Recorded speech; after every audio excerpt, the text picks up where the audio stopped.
Hello everyone, कैसे हो आप सब। उम्मीद करता हूँ ठीक ठाक होंगे, भले चंगे होंगे। तो आज की इस वीडियो में एक्सप्लेन करने वाला हूँ हिट 3 मूवी को। तो आइए बिना किसी देरी के बढ़ते अपनी कहानी की ओर। तो भाई जो सबसे पहला सीन दिखाया जाता है वो दिखाया जाता है नेचुरल स्टार नानी का, जिनका मूवी में नाम है अर्जुन सरकार। वो एक पुलिस इंस्पेक्टर है। अब उनके मुँह पर काला कपड़ा बांध के उन्होंने कोर्ट के अंदर लेकर जा रहा होता है उनको। क्यों? क्योंकि उन्होंने किसी का मर्डर किया है। वो क्यों और कैसे आगे पता लगेगा आपको, कहानी में बने रहिए। वहीं दूसरी तरफ एसीपी दनिया को अवार्ड के लिए सम्मानित किया जाता है, क्योंकि वे शहीद हुए थे बहुत ही बहादुरी के तरीके से। क्यों, वो भी आपको आगे पता चलेगा। तो अब भाई अर्जुन सरकार कौन है, कहाँ से है और इनको क्यों सज़ा दी गई है, अब बढ़ते हैं। इसके बाद सीन दिखाया जाता है कि अर्जुन सरकार ने एक आदमी को जंगल में जाके उल्टा लटकाया और उनका गर्दन काटा। गर्दन के साथ साथ पीछे से उनकी सर के नीचे का हिस्सा काटा और उनके कुछ ऑर्गन निकाल के ले गए। ऐसे उन्होंने 2 मर्डर किए। अभी 2 मर्डर हमारा लीड हीरो क्यों कर रहा है, उससे जाने के लिए भी वेट कीजिए।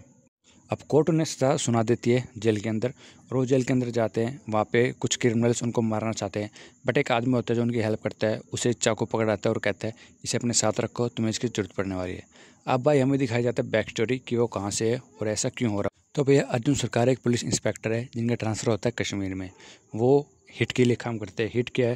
Human investigation team. इस टीम के लिए वो काम करते हैं जो कि केसेस को इन्वेस्टिगेट करते हैं। अभी उनका हाल फिलहाल में ट्रांसफ़र हुआ होता है। वो अपने ट्रांसफ़र को एंजॉय। अब उनसे मिलने के लिए उन्हीं के टीम के 2 बंदे आते हैं, एसीपी वर्षा और इंस्पेक्टर दिवाकर। वो दोनों उनसे बॉन्डिंग बनाते हैं, जहाँ पे हमें पता लगता है कि जो हमारे अर्जुन सरकार है वो थोड़े साइको हैं। छोटी छोटी चीज़ पे वो शॉर्ट टेम्पर्ड हो जाते हैं। और पता लगता है कि उनकी एक थेरेपी भी चल रही है, जहाँ पे उनके थेरेपी सेशन वाले सर कहते हैं कि अभी तुम्हारे गुस्से पे कितना कंट्रोल है, तुम्हारी लव लाइफ कैसे चल रही है, तुम्हारे पापा के साथ तुम्हारा रिश्ता कैसा है। अब भैया फिर हमें एक सीन दिखाया जाता है जब वो घर पे जाते हैं शाम को, और हमें पता लगता है कि उनके पापा के साथ उनकी बॉन्डिंग काफ़ी अच्छी नहीं है। जब से उनकी माँ एक्सपायर हुई है उसके बाद से वो सिर्फ एक काम के लिए मिलते जुलते हैं अपने पापा से। बाकी कोई भी उसे दिलचस्पी नहीं होती अपने पापा के लिए उनके दिल में। ऐसे ही चलता रहता है। एक खबर आती है कि एक मर्डर हो चुका है। मर्डर को देखने के लिए पूरी टीम जाती है अर्जुन सरकार की, जहाँ पे अर्जुन सरकार भी जाते हैं। और इन्वेस्टिगेट पे पता लगता है कि जितने भी यहाँ पे सबूत थे वो सब के सब पानी में बह चुके हैं, क्योंकि किलर ने बिल्कुल शातिर तरीके से नदी के ऊपर इसको उल्टा लटकाया है और सारा खून पानी के जरिए बह चुका है। और बैकलेस पे दिखाया जाता है कि मर्डर किसने किया था, अर्जुन सरकार ने ही किया था, और सारे सबूत भी इसने मिटा दिए। फिर दिखाया जाता है कि अर्जुन टिंडर पे अपने लिए एक लड़की ढूंढ रहा होता है। काफ़ी कोशिश करता है किसी लड़की को डेट करने की, बट कोई भी लड़की उसके साथ आते नहीं है। उसके बाद और उसके साइको बिहेवियर को देखते हुए शाम को अपने घर जाता है और उसके पापा से बातें होती है, जहाँ पे उसका पापा कहता है कि तुम अपने लिए कोई डिपार्टमेंट से लड़की क्यों नहीं ढूंढ लेते हो, वो तुम्हारे लिए सही रहेगी, तुम्हें जानते भी होगी। जहाँ पे अर्जुन सरकार कहता है कि नहीं, मेरा ये रूल है कि मैं डिपार्टमेंट की किसी भी लड़की से शादी नहीं करूँगा तो डिपार्टमेंट से बाहर की लड़की से शादी करूँ। अब नेक्स्ट में दिखाया जाता है अर्जुन खड़ा होकर सिगरेट पी रहा होता है। तब एक लड़की आती है जो उससे बातें करती है, जहाँ पे वो कहता है कि मैंने आपको पहचाना नहीं, आप कौन हो।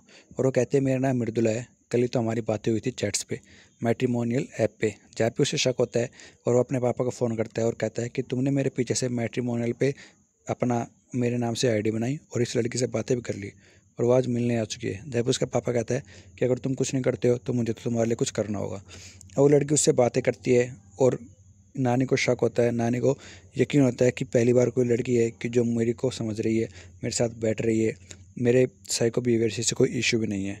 तो हाँ भाई, अर्जुन सरकार और उसके बीच की बॉन्डिंग काफ़ी अच्छी होती है। वो एक दोनों दूसरे के काफ़ी क्लोज आ जाते हैं। अब भैया अर्जुन सरकार दोबारा एक और मर्डर करना चाहते हैं। वही सिनेरियो, वही नदी, और वहीं पे एक और मर्डर करने की कोशिश करता है। लेकिन इस बार क्या होता है, एक लड़की आ जाती है जो कि होती है उसी की डिपार्टमेंट की एसीपी वर्षा। वो उसको रंगे हाथों पकड़ लेती है और उसके माथे पे गन टाक देती है और कहती है अब तुम्हारा खेल ख़त्म। जहाँ पे अर्जुन सरकार अपनी स्किल्स और एक्सपीरियंस के बलबूते पे उससे वो गन छीन लेता है और वापस उसी को कुर्सी से बांध देता है।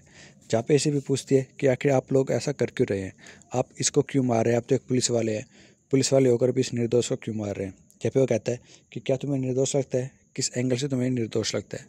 पहली बात तो इसने एक 9 साल की लड़की के साथ इतना बुरा काम किया है और ये क्रिमिनल है, और क्रिमिनल को अब मैं चाहे तो जेल के अंदर मारूं या बाहर मारूं, मेरे लिए एक ही बात है। फिर भी वर्षा पूछती है कि आखिर तुम ऐसा क्यों कर रहे हो, क्या रीज़न है इस चीज़ के पीछे। जहाँ पे वो बताता है, अब वो बताता है कुछ महीने पहले की बात, जब उसकी पोस्टिंग श्रीनगर के अंदर थी। वहाँ पे एक केस आता है सेम इसी तरीके से, एक आदमी को उल्टा लटका के मार देते हैं। वही कट गले में, वही कट गर्दन के नीचे, और वही कट उसके फेफड़ों के ऊपर होता है, और कुछ ऑर्गन्स मिसिंग होते हैं। अब इनको सोल्व करने के लिए वो फॉरेंसिक डिपार्टमेंट को वहाँ पे बुलाता है और पता लगवाता है कि आखिर ऐसा क्यों हुआ है। अब उसे पता लगता है कि यहाँ पे कुछ बड़े टायरों के निशान की एक गाड़ी आई थी, जो कि बोलेरो के टायर के निशान होते हैं। और अब वो पता लगवाता है कि आसपास के एरियो में किसने अपने बोलेरो के टायर बदलवाए हैं, चौड़े टायर लगवाए हैं। अब इस चीज़ का पता लगने के बाद उसे पता लगता है कि हाँ, ये गाड़ी किसी ना किसी उस बंदे की है जिसके पास एक ब्लैक स्कॉर्पियो होगी और उसके टायर चौड़े होंगे। अब उसका पता लगाते हुए वो हर जगह घूमता है, जहाँ जहाँ ब्लैक स्कॉर्पियो होती है और चौड़े टायर होते हैं, उस घर में वो छानबीन करना शुरू करता है। जहाँ पे एक बंदा उसे मिलता है जिस पे वो शक कर सकता है, और वो बंदा भी वहाँ से भाग जाता है। अब उस बंदे को पकड़ते हैं, पकड़ के हिरासत में लेते हैं, बट वो बंदा जल्दी कुछ बताता नहीं है। उन्हें लगता है यही सीरियल किलर है, ये इन सबको मार रहे हैं। लेकिन जब वो उसको जेल के अंदर लेके जाते हैं, उन्हें पता लगता है अर्जुन सरकार को कि एक और मर्डर हो चुका है। कहाँ पे? वो हो चुका है बिहार में, सेम इसी तरीके से। तब उसको शक होता है कि मैंने तो इसको यहाँ पे पकड़ लिया है, तो बिहार के अंदर कौन मर्डर कर रहा है। अब वो बिहार में जाता है वहाँ की पुलिस डिपार्टमेंट से बात करने के लिए। यहाँ पे उसे पता लगता है कि हम ऐसे बिहार के अंदर नहीं जा सकते, वो एक अराइवल स्टेट है, वहाँ जाने के लिए हमें मिलिट्री की मदद लगेगी। अब वो ऑफिशियल मिलिट्री की मदद लेता है डॉक्यूमेंट्स के ऊपर और बिहार के लिए निकल जाता है। वहाँ पता लगता है कि वहाँ के जो सब इंचार्ज इंस्पेक्टर है, उन्होंने पहले ही उस बंदे को गिरफ्तार कर लिया है। अब वो उस बंदे के पास जाता है और पता लगाता है कि तुमने ये मर्डर क्यों किया है। वो बंदा कोई जवाब नहीं देता है। अब जैसा कि मैंने कहा था कि हमारे अर्जुन सरकार बिल्कुल साइको होते हैं, तो इस साइको बिहेव के चलते वो एक लकड़ी लेके आते हैं और उस डंडे से बहुत ही बुरी तरीके से उसके हाथ पे मारते हैं, उसे बहुत टॉर्चर करते हैं। और उनके अंदर एक स्किल होती है, वो जो हमारे कंधे के ऊपर हड्डी होती है, उसको कभी भी ऊपर नीचे करके अपनी बॉन्ड से वो उसको निकाल देते हैं। और जो हमारा क्रिमिनल होता है वो बहुत तड़पता है, उनसे पूछता है लेकिन वो कुछ बताता नहीं है। और हंस के क्रिमिनल कहता है कि तुम नहीं पता लगा सकते कि मैं कौन हूँ और बहुत मर्डर होने वाले हैं। ये बात सुनकर उसको बहुत गुस्सा आता है। वो उसको श्रीनगर लेके जाता है और उसका आइडिया होता है कि इन दोनों क्रिमिनल्स को एक दूसरे के सामने बैठाएंगे और फिर उगलवाएंगे सच्चाई क्या है। वो एग्जैक्टली सेम ऐसा करता है। बट जब वो बिहार से उसको लेके जा रहा होता है, वहाँ पे हमला कर देते हैं उसी के ही लोग, इसको नहीं लेके जाने देते। बट अर्जुन सरकार अपने दिमाग का इस्तेमाल करता है और मिलिट्री की मदद से उन लोगों को चकमा दे के वहाँ से भाग जाता है। अब वो दोनों क्रिमिनल्स को एक साथ बैठाता है और एक से कहता है कि तुमने तो बिल्कुल सही तरीके से मर्डर किया, बट इसने छोटी सी ऊंच नीच कर दी। जहाँ उसे पता लगता है कि तुमने ऊंच नीच क्या की है, हमने सीखा था कि बिल्कुल सही तरीके से मर्डर करना है, हमने वो वीडियो देखी थी। जहाँ अर्जुन सरकार को पता लगता है कि किसी वीडियो से ये सीख रहे हैं, और उन्हीं की बातों से उन्हें पता लगता है कि एक वेबसाइट है सिटी के नाम से, जहाँ से सब कुछ सीखते हैं और सब कुछ करते हैं। अब सिटी के क्या है, क्यों है, इसका पता लगाते हैं अर्जुन सरकार। और उसे पता लगता है इन्वेस्टिगेटिंग के दौरान कि ये एक ऑफिशियल वेबसाइट है जो हमें नॉर्मल गूगल ब्राउज़र नहीं दिखा सकता। ये एक डार्क वेब के अंदर है जहाँ पे सारी चीज़ें इलीगल होती है। अब भैया जो डार्क वेब नहीं जानते मैं बता देता हूँ। डार्क वेब एक ऐसे एप्लीकेशन है जिसके अंदर हम सारे इलीगल चीज़ें करते हैं। वो हमारी जो आँखों के अंदर जो हम सीधा देखते हैं क्रोम ब्राउज़र के अंदर, ऐसी नॉर्मल वेबसाइट नहीं होती। वो एक डार्क साइबर सिक्योरिटी वेबसाइट होती है जहाँ पे जाना बहुत ही खतरनाक होता है। वहाँ पे कुछ भी प्राइवेसी नहीं होती है किसी भी बंदे की। तो उसके अंदर वो सब मर्डर करके अपनी वीडियो अपलोड करते हैं। होता क्या है कि हम 2 वीडियो अपलोड करेंगे सेम तरीके के मर्डर की, तो हमें एक गैंग में ज्वाइन होने का मौका मिलता है। अब उस गैंग को ज्वाइन करने के लिए सभी बंदे 2-2 मर्डर करते हैं एक ही तरीके से। अब इसके अंदर जाने के लिए अर्जुन सरकार दिमाग लगाता है कि मेरे पास एक ही मौका है कि मैं इन लोगों की तरह ऐसे ही 2 मर्डर करूं और इस गैंग में ज्वाइन हो जाऊं। इसलिए अर्जुन सरकार 2 मर्डर करता है, वो भी क्रिमिनल्स का। तो अपनी जगह पर सही होता है और उस गैंग के अंदर ज्वाइन भी हो जाता है। अब गैंग के अंदर ज्वाइन तो हो जाता है, लेकिन उन गैंग का एक मीटअप होता है जो कि एनुअल मीट होता है। वहाँ पे जाने के लिए उसको पूरी सिक्योरिटी चाहिए होती है, क्योंकि डिपार्टमेंट वाले लोग कहते हैं कि वहाँ पे बहुत खतरा है, अगर तुम वहाँ पे जाना चाहते हो तो तुम्हें सिक्योरिटी के साथ जाना चाहिए। जहाँ पे वो कहता है कि मैं सिक्योरिटी के साथ जाऊँगा तो वो लोग मुझे पहचान जाएंगे और समझ जाएंगे कि मैं पुलिस वाला हूँ और मुझे अलाउ नहीं करेंगे, इसलिए मुझे खुद अकेले ही जाना होगा। अब उसे एक और खबर लगती है, एक और मर्डर होने वाला है। एक बंदा एक मर्डर कर चुका है और दूसरे मर्डर की फिराक में है।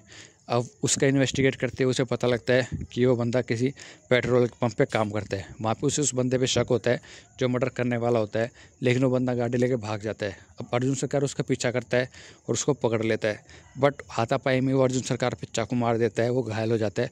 बट स्टिल अर्जुन सरकार अपने एक्सपीरियंस के दम पे उस लड़की को छुड़ा लेता है जो दूसरे मर्डर का शिकार होने वाली थी। अब टाइम आता है एनुअल मीट का। अब अर्जुन सरकार अपने जो भी अपनी पुलिस की आइडेंटिटी होती है और उसका मोबाइल फ़ोन होता है, उन दोनों को फेंक के एनुअल मीट के लिए निकल पड़ता है। और उसके पीछे पीछे सिक्योरिटी के लिए नज़र रखने के लिए उसके पुलिस डिपार्टमेंट के 2 बंदे उसके साथ होते हैं, जो कि पीछे से उस पर नज़र रखते हैं कि ये कहाँ जा रहा है, कहाँ वो मीट होने वाली है, ताकि उन सभी लोगों को एक साथ ये पकड़ सके। बट जो वो लोग होते हैं वो इनको चकमा दे देते हैं। वो 2 गाड़ियाँ अलग अलग जगह पे भेज देते हैं और दोनों गाड़ियाँ पुलिस को चकमा दे देती है, जबकि वो तीसरी डायरेक्शन में अर्जुन सरकार को लेकर निकल जाते हैं। वहाँ जाके अर्जुन को पता लगता है कि यहाँ पे बहुत ही बेरहमी से सबको मारा जा रहा है। एक लड़की होती है जिसके दोनों हाथ दोनों पैर बांध देते हैं एक पेड़ से, और पेड़ की रस्सी काटने पर उसके चीथड़े उठ जाते हैं। हाथ कहीं और जा रहा है, पैर कहीं और जा रहा है, बिल्कुल बुरे तरीके से। और हमें पता लगता है कि ये एसीपी धनिया ही है जिन्होंने बहुत ही बहादुरी से अपने आप को शहीद किया था लोगों को बचाने के लिए। अब ये देख के अर्जुन को गुस्सा आता है कि एक मासूम की हत्या मेरे आगे हो चुकी है एक पुलिस वाले के हाथों।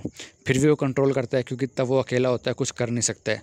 वो देखता है कि सिनेरियो क्या है। वहाँ उसे पता लगता है उनका एक लीडर होता है जो उन सबसे सब करा रहा होता है, और उन सबको आज़ादी चाहिए होती है। वो सब एक शिकारी की तरह होते हैं, किसी को मारने के लिए बिल्कुल कट्टर हो जाते हैं, उन्हें कोई फ़र्क नहीं पड़ता चाहे कुछ हो। अब एक रिंग के अंदर दोनों की बॉक्सिंग कराई जाती है और देखते हैं जो हारा उसको मरना होगा। इस तरीके से वो सिनेरियो चलता है। अब एक धमाका होता है, उनका रसोई बिल्कुल ब्लास्ट हो जाती है, जहाँ उनके लीडर को पता लगता है हमारे जो नए बंदे आए हैं इन 5 में से कोई एक पुलिस वाला है। अब वो उन 5 को लड़वाता है और कहता है जो आखिरी तक बचेगा वही हमारा असली सिटी के विनर होगा, और पुलिस वाला मर जाएगा। जहाँ पे आखिरी तक बचता है अर्जुन सरकार और सबको मार देता है। और उसे पता लगता है लीडर को कि एक पुलिस वाला ही ऐसी हरकत कर सकता है, लेकिन अर्जुन सरकार बहुत दिमाग लगाता है। वो इकट्ठा होने से पहले अपनी पुलिस की एक आइडेंटिटी किसी दूसरे के रूम में छोड़ देता है, जहाँ पे वो शक जो होता है सीधा सीधा जो आदमी मर चुका है उसके ऊपर जाता है और अर्जुन सेफ होता है। अब अर्जुन अपने दोस्त से कहता है जो उसके साथ उसी टीम में आ गया था कि अगर हमको जिंदा निकलना है तो मैं तुम्हें रास्ता दिखाऊंगा, तुम्हें इन सब लोगों को जितने भी विक्टिम्स हैं यहाँ पे उनको बाहर लेके जाना होगा। भैया वहाँ पे कुछ विक्टिम्स को वो इकट्ठा करके रखते हैं ताकि अपने खुशियों के लिए उनको मार सकें, इसलिए उन विक्टिम्स को आज़ाद करने की जिम्मेदारी अर्जुन सरकार खुद उठाता है। अब वो उन सबके लिए लड़ता है और साथ साथ अपनी टीम को पीछे लेकर चलता है। टीम इन द सेंस अपने एक ऑफिसर्स को जो उसके साथ वहाँ पे होता है और जितने विक्टिम्स होते हैं उनको। अब आगे आगे अर्जुन सरकार चलते हैं, उन सबसे लड़ते हैं, और पीछे पीछे वो उनकी पूरी विक्टिम्स की टीम होती है जो उसके पीछे उसके भरोसे चल रही होती है। और साथ साथ अर्जुन सरकार अपनी एक चिप सेट निकाल के उनका खुद का एक पालतू चील होता है, उस चील की पंखों पे बांध देता है ताकि उनकी टीम जो ढूंढ रही है बाहर जंगलों में उनको पता लग सके डायरेक्शन का कि हम लोग कहाँ पे हैं। अब एग्जैक्टली ऐसा ही होता है, उनकी टीम को पता लगता है उस चील के जरिए कि ये लोग कहाँ पे है, उनकी टीम की मदद के लिए वहाँ पे आ जाती है। टीम में कौन बंदा होता है यही एक सरप्राइज़ है। वहाँ पे एंट्री होती है उस हीरो की जो हिट के सेकंड केस में काम कर चुका है एज ए लीड हीरो। अब वो भी वहाँ पे होता है, इसकी टीम की मृदाल भी वहाँ पे होती है। वो सब मिलके इनका शिकार करते हैं। जितने भी वहाँ पे इतने बड़े बड़े क्रिमिनल्स थे जो 2-2 मर्डर करके आए थे उन सबको जान से मार देते हैं और बड़ी ही मुश्किल से उन विक्टिम्स को बाहर लेके आ जाते हैं। हालांकि इसमें लड़ाई में अर्जुन सरकार बिल्कुल अधमरे हो जाते हैं, बस स्टिल वो जिंदा होते हैं। और ये हमारे मूवी का क्लाइमैक्स होता है। यहाँ पे अर्जुन सरकार जिंदा वापस आ जाता है उस पूरी गैंग को ख़त्म करके। अब क्लाइमैक्स में दिखाया जाता है कि इसका 4th पार्ट भी आने वाला है, और इस 4th पार्ट में जो एज ए हीरो होने वाला है वो पुलिस इंस्पेक्टर कौन होगा भैया, वो होगा वही एक्टर जो कैथी में as a lead character play कर चुका है। तो भाई ये थी हमारी पूरी हिट 3 की कहानी। अगर आपको ये एक्सप्लेनेशन अच्छा लगे हो चैनल को सब्सक्राइब कर देना। मिलता हूँ अगली वीडियो में, तब तक के लिए लाइक कमेंट शेयर सब्सक्राइब।